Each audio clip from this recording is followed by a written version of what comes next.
Hello and welcome back to another episode of the Private Practice Growth Club YouTube channel. This is where we talk about all things starting and growing a private practice in South Africa.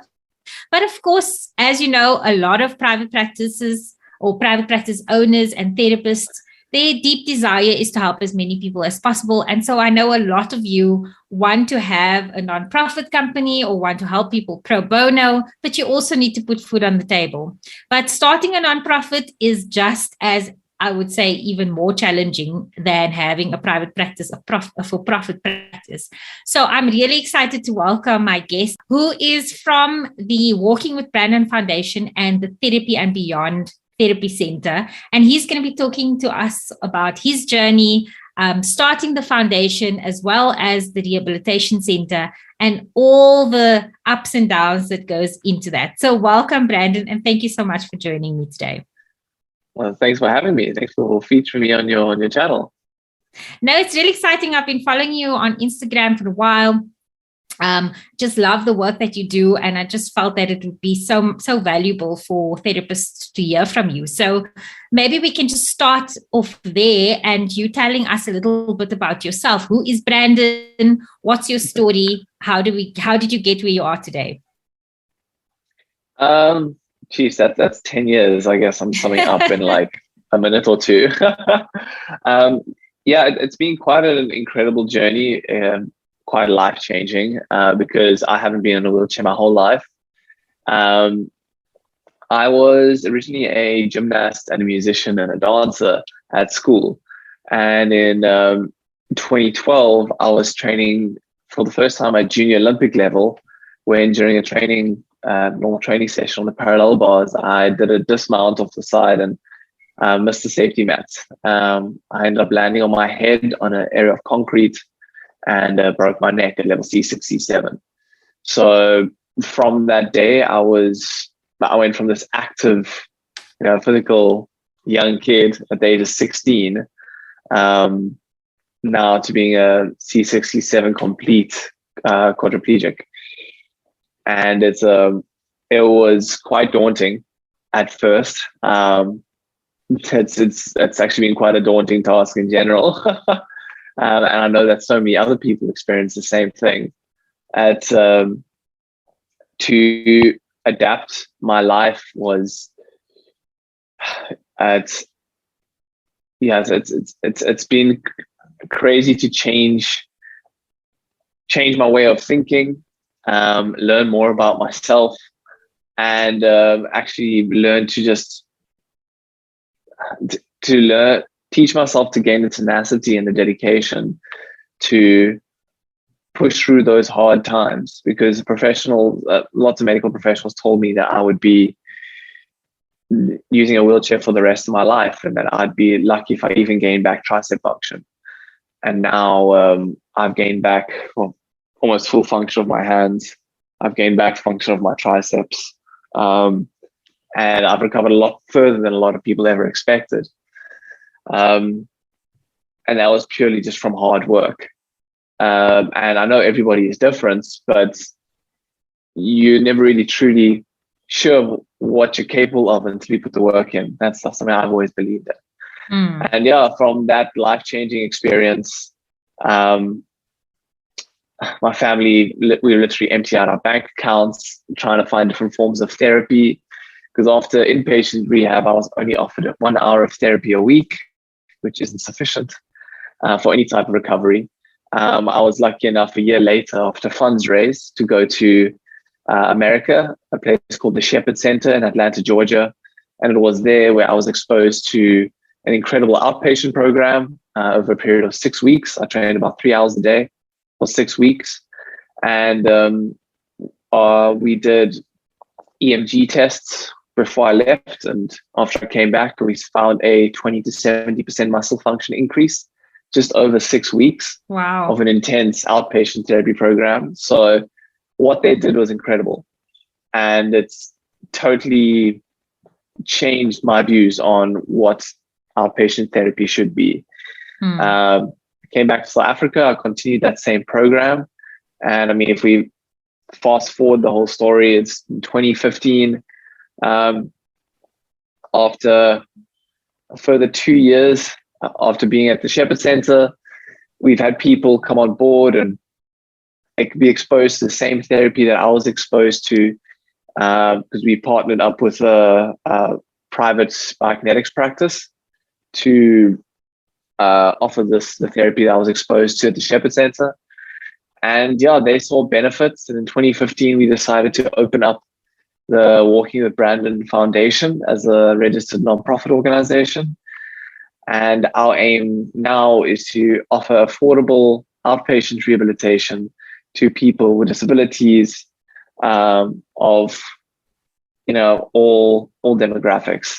If you have medical aid or don't have medical aid, because we feel that outpatient rehabilitation or access to outpatient rehabilitation should be a right, not a privilege. It should be determined by the money in your pocket. Since 2015, we've been running, and we've helped over 200 people with different conditions and disabilities. We're still growing. We're currently in the process of expanding, actually. And I personally am now a South African athlete. I'm a wheelchair racer. And funny enough, after breaking my neck in 2012, I'm now closer to my Paralympic dream than I ever have been before. So my goal is to share our story and to inspire and motivate as many people to make them achieve their best possible selves. I love what you said about the fact that rehabilitation should be a right. But I want to add to that quality rehabilitation, because I think as a health professional myself, I worked in spinal cord injury. I worked in neuro rehabilitation in a government facility. I was lucky enough that the facility I worked in, we moved from Conradi Hospital to WCRC, and we got all these new facilities, and it was so exciting because we could design, the therapy rooms and the equipment we wanted. And I feel really privileged to have been part of that, but it was also just a stark reminder of the lack that is in the rest of the country. That is the kind of experience that patients coming to that government facility should have the right to all of that. And unfortunately, the reality is most people don't, even if you do have medical aid, because, health is expensive. So it's all up to how much funds you have available, what your plan covers, and prescribed minimum benefits only covers that much. And then you send home, and like you said, just going once a week is not enough. You need to have that intense, consistent, in order to see the change happen. And it's a frustration for many therapists as well, because their hands are tied, which is why I wanted to have you on, because there are so many therapists who go into private thinking, at least then they can do things, they can implement new ways of doing things, new technologies, be innovative, in the space. But then, they come across a patient who can't afford these services, and then they feel so guilty because they need to charge, otherwise the practice is going to close. I wish I can see everyone pro bono. So here you were who identified, not a health professional, but identified the same thing from the user perspective, from the patient perspective. And so the Walking with Brandon Foundation came about. Tell me a little bit about that journey. When you decided to start the foundation, how did that come about? What were some of your greatest challenges when you decided to start this nonprofit? I think the biggest challenge going into it was the fact that, we want to offer a healthcare service, and my mom, my dad, and myself are not healthcare practitioners at all. We've got no knowledge in this.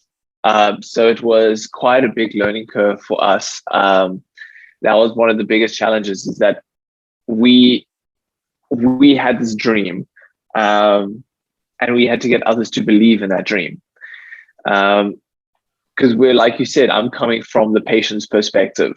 I'm coming from the end user's experience, more so than the actual practitioner. And in order for, firstly, the public community, to believe in the importance of what we want to offer, and the impact that it can make to society, the people that are out there that are in need, that we just don't see, that are in the communities, in the townships that are pretty much withering away. To open their eyes to that was extremely difficult to get them to see that. And it was also difficult for the medical community to believe in our vision and to hear us and be open to our ideas, our dream. To offer rehab at an affordable rate and this different outlook and mindset to rehabilitation, rather than looking at the limitations and only what the person has, rather trying to push them further to gain more than what the textbook possibly says they should have. What could they gain? So it's being accepted into, or being seen and recognized in the public and in the medical fraternity, was extremely difficult for us. And then, after that, it was getting the funding. That was probably one of the most difficult things of the lot, is that as a nonprofit organization, most of our funding comes from donors. Pretty much all of it comes from donors and sponsors and partners. And to find people who'd be willing to come on board was quite a task, and to this day still is a task. We went through periods where we had no funds at all, and we had to figure out ways to get through it that won't affect the end user, because that's the most important thing, is our patients. Yeah. So I think the misconception that a lot of people have when they go into the NGO space is that, that there's a difference between how you run an NPO or an NGO or a charitable foundation to how you run a business. But at the end of the day, even if you're a nonprofit, like you said, you still need funds. You still need some form of revenue. It's just that your business model that you're operating in is different. So what would you say was some of your biggest sort of business lessons that you learned in starting and running a nonprofit that you would want to share with others?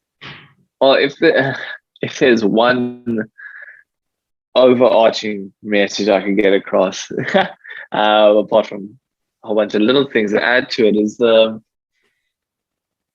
if you're opening a non-profit organization to make money or as a business decision, it's a really stupid business decision. Don't do it. You're not doing it for money.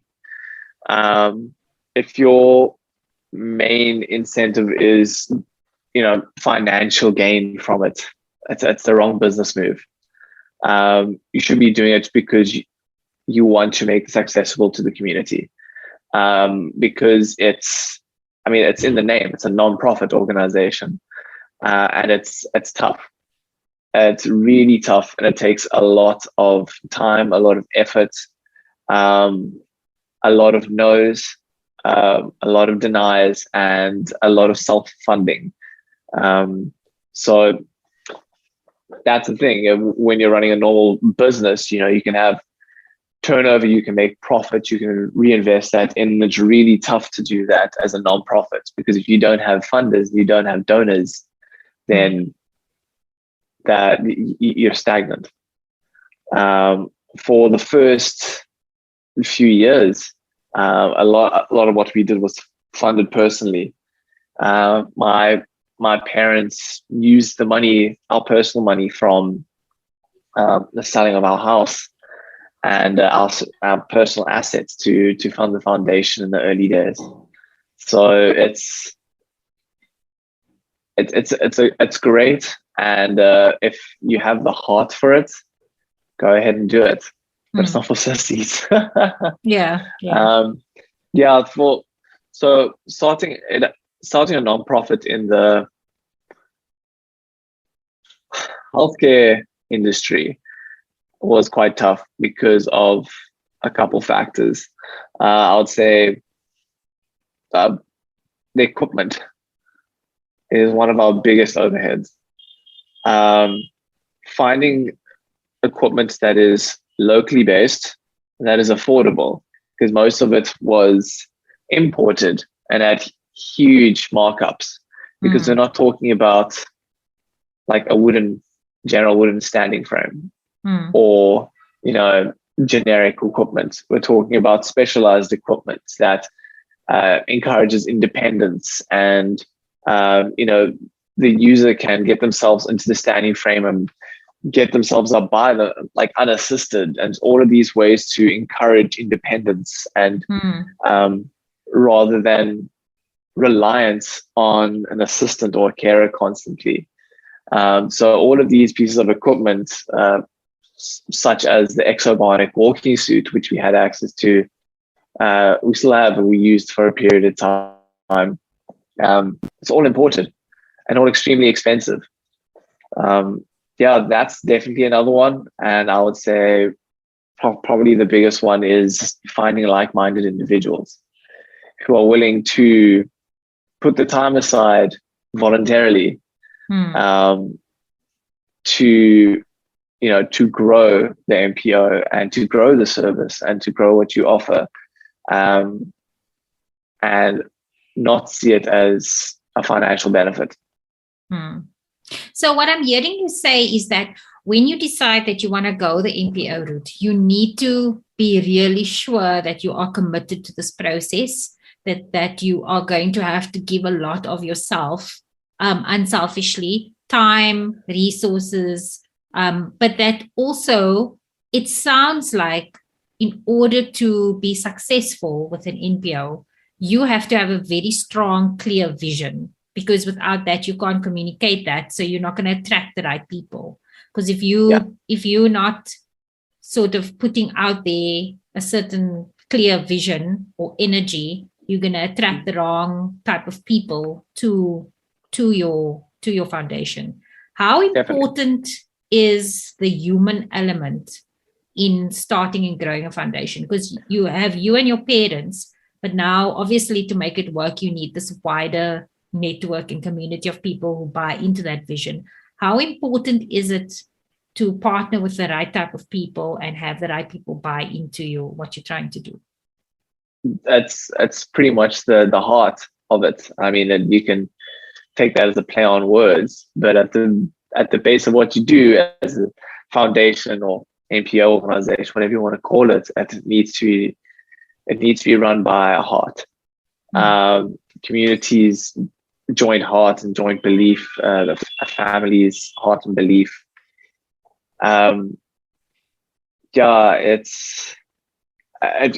If you see it as, we have our practice, our rehabilitation center, a multidisciplinary practice, which is called the Therapy and Beyond Center. That's where our rehabilitation is offered by OTs, biokineticists, physiotherapists, speech therapists, dietitians, you name it. So that's where our therapy happens. Each one of those individuals are self-employed. And the foundation, Walking with Brandon, is the nonprofit that funds and backs the facility, offers the infrastructure and the equipment and the model and the upskilling and the training for said practitioners, in a sense. So you can run the centers and the practice from a very business, medical, turnover, profit point of view. But the nonprofit side, you need to be attracting people with the same growth and vision in mind as what you do. We've had many people come on board and they see what we do at face value, and they want to jump on board and they want to open up another center somewhere because they see money. And that's not what we're looking for.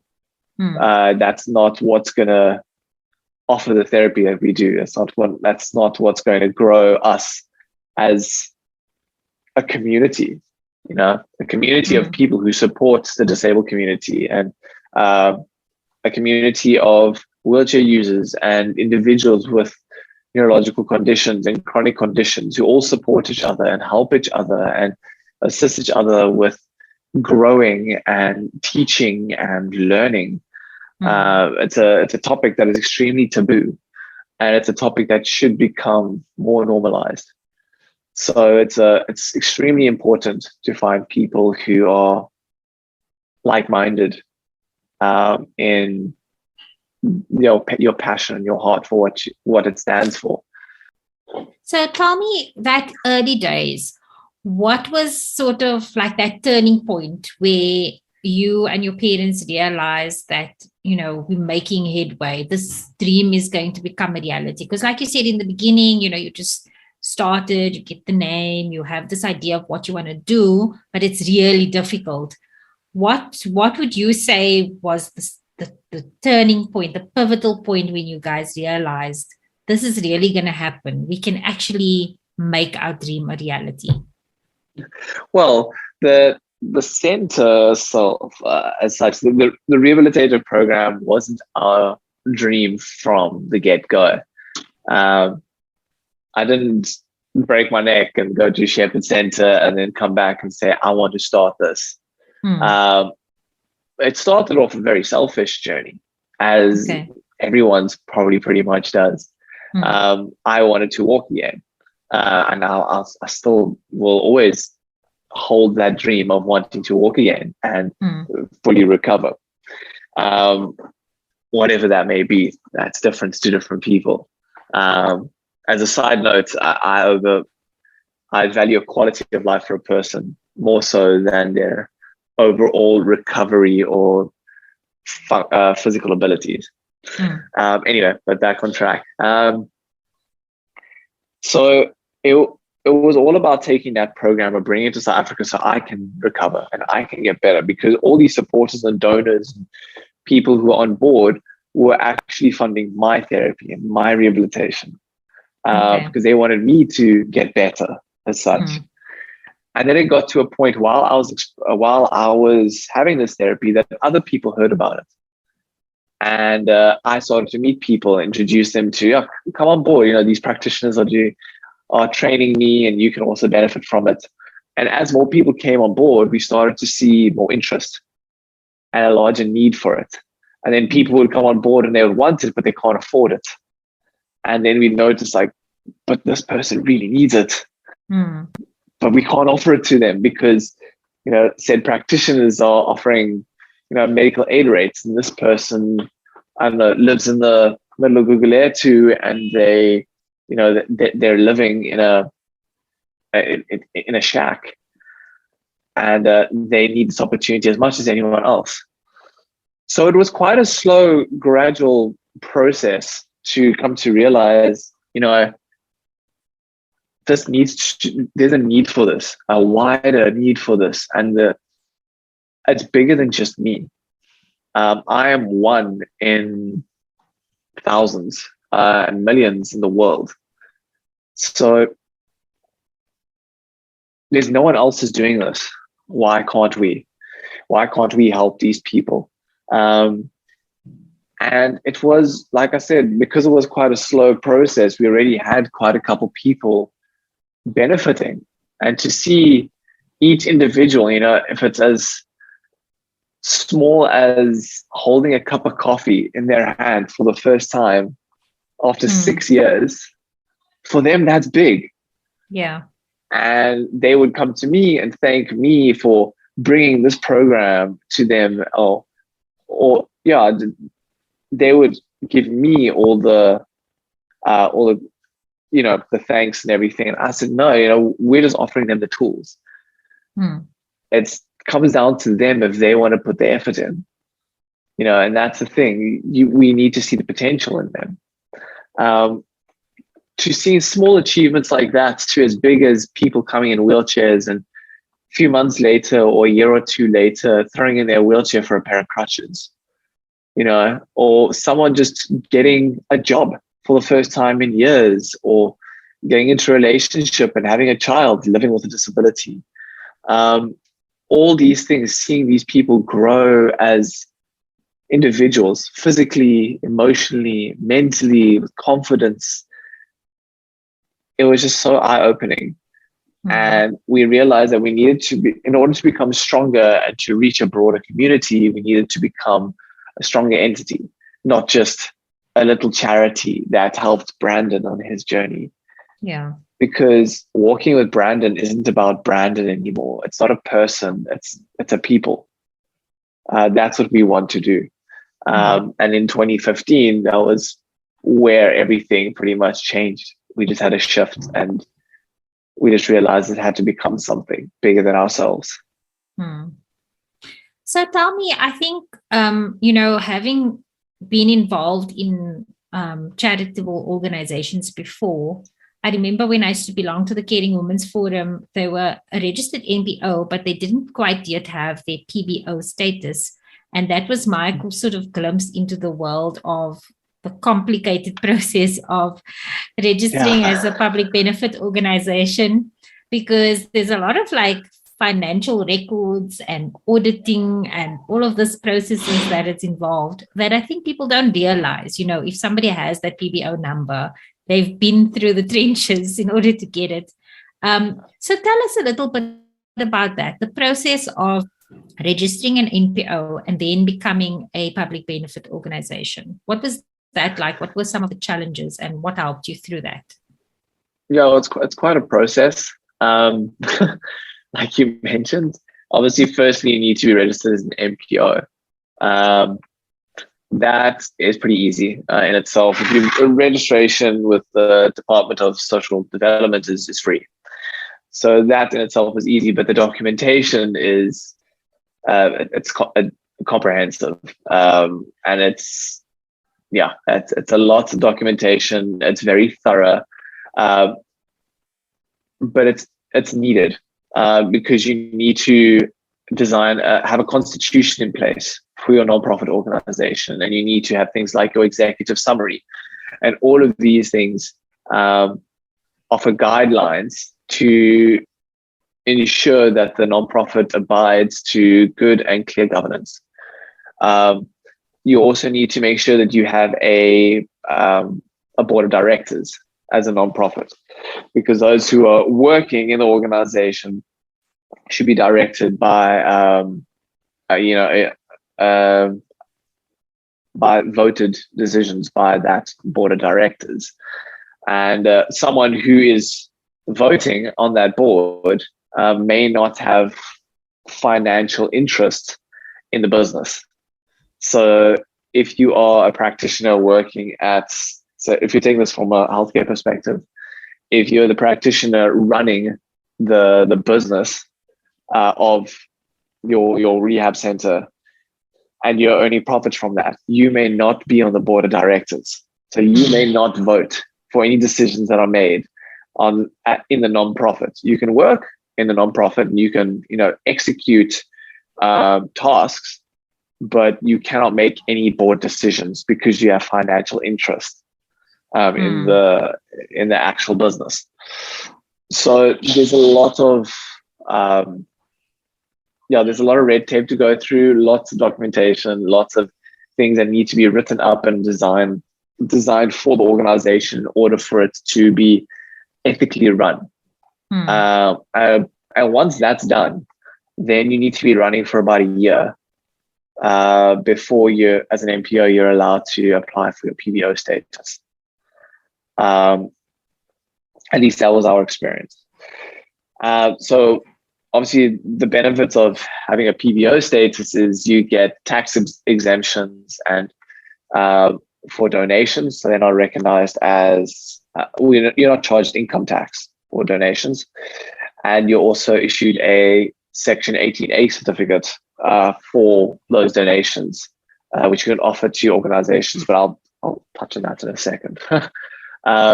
But the whole process of registering as a PBO is quite thorough as well. That's quite a long process. Going to SARS, registering there, you require you're required a primary objective that adheres to at least one or more of what sits in the Public Benefits Act. So that things like you have to be offering a healthcare service or something that aids welfare or welfare and humanitarian causes or education and development. So you need to meet one of those requirements. But once you get it, obviously you can get tax exemptions, like I mentioned. But the Section 18A certificate is at face value is a great perk as such, or an offering that you can give to organizations and corporates. So what it basically does is they make a donation, you give them that receipt, and they can claim the full worth of that donation back from tax later, because it was a CSI in a sense, which is great. But it's also a flawed system because they can't claim that back as cash, and they have to wait an entire financial year before they can get that money back. So unless they're a big corporate that can afford to make that financial outlay, in the short term, it's making an incredible impact to their cash flow. Yeah. So not many people want to come on board, no matter if you have the documentation or not. So then you have all of these things in place, but if they come on board, that's a different story. Yeah. But if you are a non-profit organization, you're looking for funders, they do prefer an NPO to be a PBO. So yeah, it's quite a long process. It's a lot of documentation and a lot you have to work through, and a lot of red tape. Yeah. So like I said, it's not for sissies.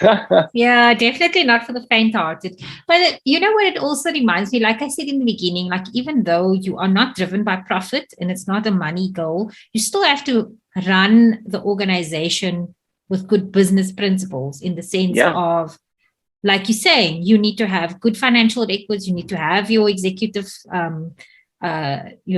summary, you need a board of directors, it needs to be ethical, all of those things.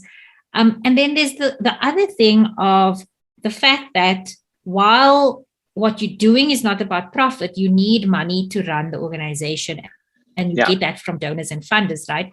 So there's much to be said about how you then market the organization, because now you're marketing more for an investment in your vision rather than an investment to get a return on that in a monetary sense. So yes, these corporate social investment schemes, they do get a monetary benefit in terms of a tax incentive, but there's so many projects they can invest in. They need to actually buy into your vision. So I would imagine that the marketing for the foundation or for the therapy center needs to really be on point to attract the right kind of investors, the right kind of corporate social investment schemes. Can you talk a little bit about that? Like, how did you position yourself, and how did you attract your first like big corporate donors and funders, and how do you keep them happy and on board? Well, depending on what public benefit activities you're doing, be it educational development or humanities or healthcare, whatever it is, it comes back pretty much to what you mentioned earlier about partnering with people who have the same vision, the same interests, the same heart. So, like for example, if we would angle it so that the corporate to come on board, it's not just necessarily financial, but there's actually a parallel between the two brands and what they stand for, in a sense. So if it's a corporate giving back, in a sense, to a community, because that the disabled community is linked to them somehow, and it's a medical organization, or say it's there needs to be some type of parallel with the mission and the vision between both brands, in a sense. So you can say, hey, it's not just the fact that we're dumping this cash into this little kitty. It's the fact that we're actually helping this community because we believe in that. It partners up with what we do as a business. And that's definitely one of the things we do, is that we try and find people who are willing to invest in the long term, and people who are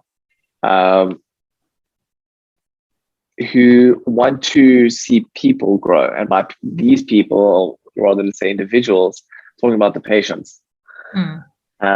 They need to see the individuals' lives change.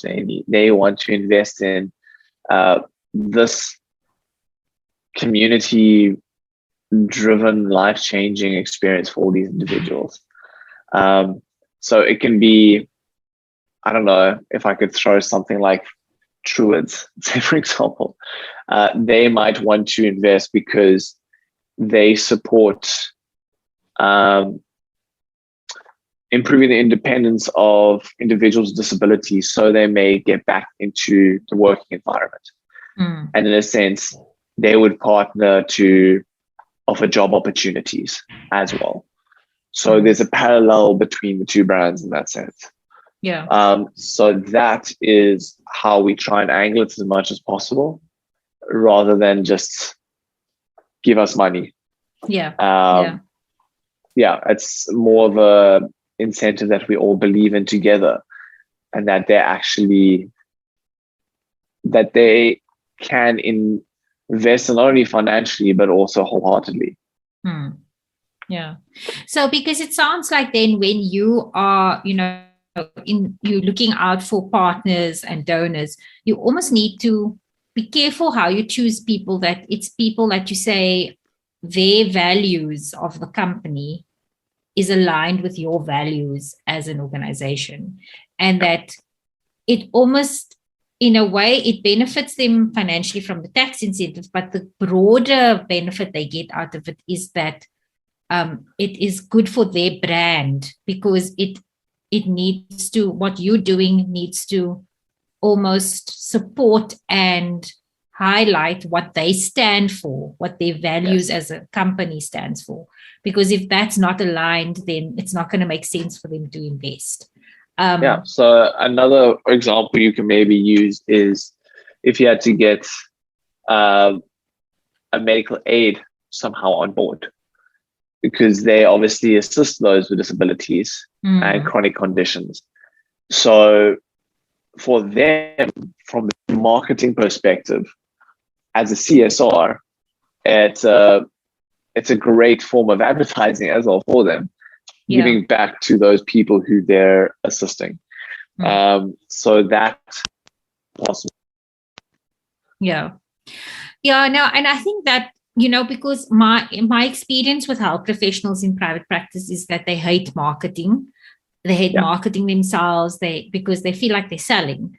And I always say, like, you kind of have to change it from the mindset of I'm selling, as to, if somebody really needs the service you're providing, but they don't know about it, you are actually doing them a disservice. So reframe your marketing to think that I'm actually letting people who really need me know about me, so that they can get the help they need. So in the same way, if you hate marketing your services, you're going to hate asking people for donations even more, right? Even more. It's definitely a mindset shift that you have to have, and saying that I'm not coming here asking you like a beggar for money. I'm saying to you that, yes, you need to give me money to do what I need to do, but there's a great benefit for you as well. So what I'm hearing you say is that when you are choosing partners or approaching people, you need to think about how can it be a partnership, that you exchanging their monetary contribution for something else that's maybe a little intangible, but it's something that they can definitely see it's a value for them. And that's how you choose partners then. What are you offering them? In a sense, what are they gaining out of you from a marketing perspective, or a CS? What else are they gaining from you? And I mean, if you turn this into more of a marketing discussion, you could, at the end of the day, say that you don't necessarily need to advertise the services that you offer if you are just educating your followers or your community or these corporates. if you educate them to the need of such a service or whatever you offer, the need of it in the community, or the role of it, or certain ways that people can benefit, in a sense, that would be selling itself, to free knowledge and free education. They would want to be a part of that, and in a sense, they would want to come on board. Yeah. So I would love to know what has been in all this time now along this journey, what has been your proudest achievement with the foundation and the Therapy and Beyond Center? Our proudest moment, I would probably say we constantly have very proud moments seeing our clients grow. Like I said earlier, physically, emotionally, mentally, it's an incredible journey. And we even have a milestone board in our practice. So if someone makes a little achievement, you write it on there, and everyone can see it, and it changes every month, and it's an awesome way to create community and motivation. But I would say our proudest when we opened up our first Therapy and Beyond Center in 2019. We're currently based in Rondebosch, and previous rating as working with Brandon, offering the service through another private practice that was run by others and using their practitioners, and to actually open up our own facility, the Therapy and Beyond Center, with a team that was chosen by us, with our equipment, in a facility that we can call home. That was the proudest moment for us, because not only did we see it from the practitioner's point of view and from the corporate's point of view, we also saw it from the patient's point of view. And they felt at home as well. Yeah.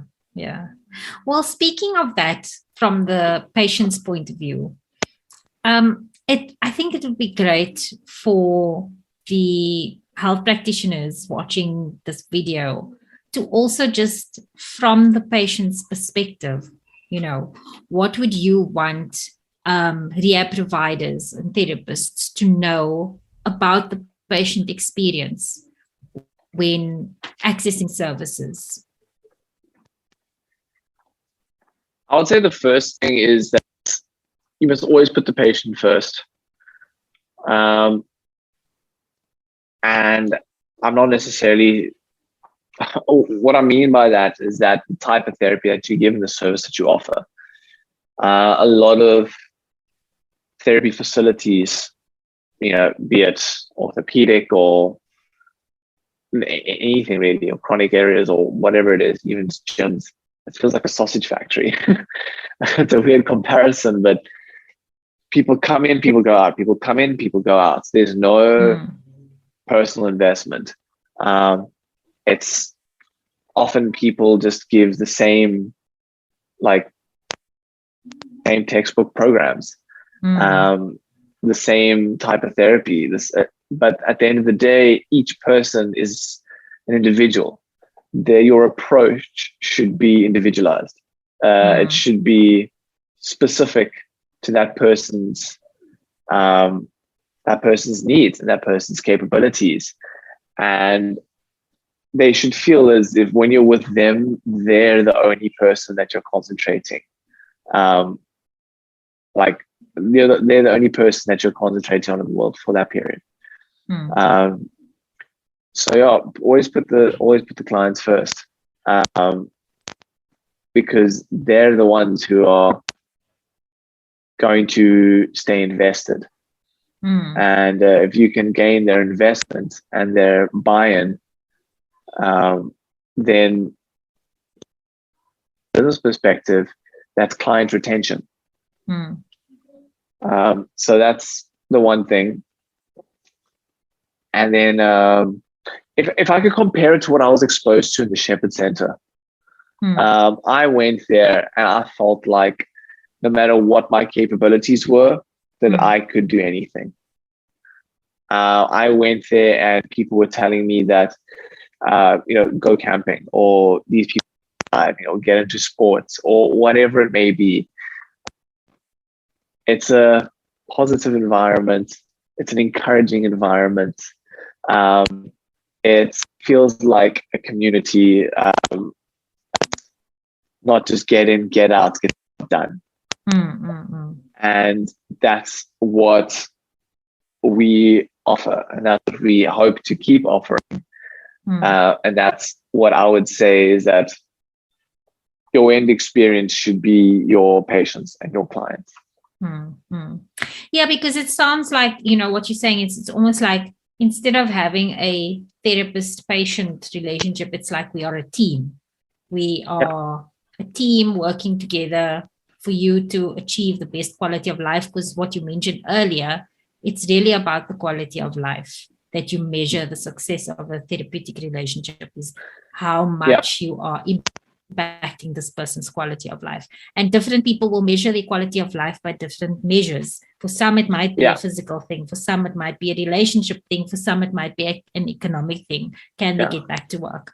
So, like you say, not having this in and follow the recipe and out, because it needs to be customized to what that person's definition of success is. You can have 10 people if you're taking your neuro as an example. This can be applied to anything else, but you can take 10 people with the same level of spinal cord injury, and they all have different functions and capabilities, and they'll all have different goals and personal interests. So be sure to work with their personal interests in mind. If they don't want to recover, let's say, further, if that's not their main interest to walk again, but their main interest is to become independent enough to not rely on their significant other, and to become more independent within their family, to take on a stronger role, or to just get back into work, or to learn how to drive, then the fact of trying to work on lower extremity function isn't a priority for that person. Yeah. So don't concentrate on that. Rather concentrate on what will improve their quality of life. Where someone else might have the goal of walking again, then you know what? Put energy into that. Put time into that. And if they want to, whatever they decide down the line, do that. Try and encourage as much neuroplasticity as possible, to recover as much as possible. And once they get to a point where they think, okay, I'm going to take a step back and I'm going to concentrate on my studies or getting into a sport, then change your vision and that. It's not the same cookie cutter model for everyone. Yeah. Well, you are speaking the language of occupational therapists here, because that is what we are all about, is the engagement in meaningful occupation that improves your quality of life. So I love it. Exactly. Thank you so much, Brandon. I really enjoyed speaking to you. And of course, I will put all the links to the foundation and the therapy center in the links if there's any practitioners who are interested in being part of what you do or want to learn more. And also, if there are any corporates who end up watching this and they feel like they really align with what you're trying to do, they can get hold of you and follow you on Instagram and all of these things. But I also want to just, on a personal note to yourself, also wish you all the best with all your athletics endeavors. I do watch what you're doing and all these meets that you participate in. It's really exciting. So I want to wish you all the best as well in your personal capacity as Brandon. So thank you so much. Thank you.